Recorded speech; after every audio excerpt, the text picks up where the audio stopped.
AI summit ఢిల్లీలో ఇటీవలే జరిగింది. దీనికి ప్రపంచ దేశాల నుంచి నూతన ఉత్పాదకులు తయారు చేసినటువంటి అన్ని దేశ విద్యార్థులు రావడం జరిగింది. అలాగే భారతదేశంలో ఉత్తరప్రదేశ్లో ఉన్నటువంటి గల్గోటియా యూనివర్సిటీ విద్యార్థులు కూడా అందులో పాల్గొన్నారు. అందులో పాల్గొని భారతదేశాన్నే కాక ప్రపంచం మొత్తం మీద భారతదేశాన్ని నవ్వులు పాలేలా చేసింది. అంటే నవ్వులు పాలు అయ్యామా కాదు, ఇందులో ఒక సిస్టమేటిక్ స్కామ్ కూడా ఉంది.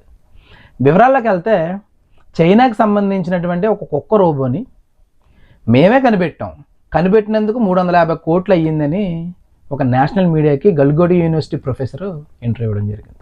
అదే సమ్మిట్లో పాల్గొన్నటువంటి చైనా అధికారులు అవాక్కయ్యి వెంటనే ఆర్టిఫిషియల్ ఇంటెలిజెంట్ ఎవరైతే సమ్మిట్ నిర్వహించారో ఫిర్యాదు చేయడం జరిగింది. ఇమీడియట్గా అక్కడి నుంచి ఎవరైతే ఆ గల్గోటియా యూనివర్సిటీ ఉన్నారో వాళ్ళని తరిమేశారు. అంటే ఎవరో కనిపెట్టిన వస్తువుని మేము కనిపెట్టామని గొప్పలు చెప్పుకోవడమే కాదు, ఇందులో దాగున్నటువంటి వాస్తవం. దానికి నూతన ఉత్పాదక వస్తువు ఎవరన్నా కనిపెడితే దానికి కేంద్ర ప్రభుత్వం 2 లక్షలు గ్రాంట్ ఇవ్వడం జరుగుతుంది. అలాగే ఒక్క గల్గోటియా యూనివర్సిటీయే 1098 ఉత్పాదకం ప్రవేశపెట్టాం మేము ఈ సమ్మిట్లో, మేమే కొనుగొన్నాం అన్నారు. అంటే ఎంత సిస్టమేటిక్ స్కామ్ దాగుంది. అంటే నిజమైన విద్య అక్షర జ్ఞానాన్నే కాదు, ఆత్మ గౌరవాన్ని కూడా ఇస్తుంది.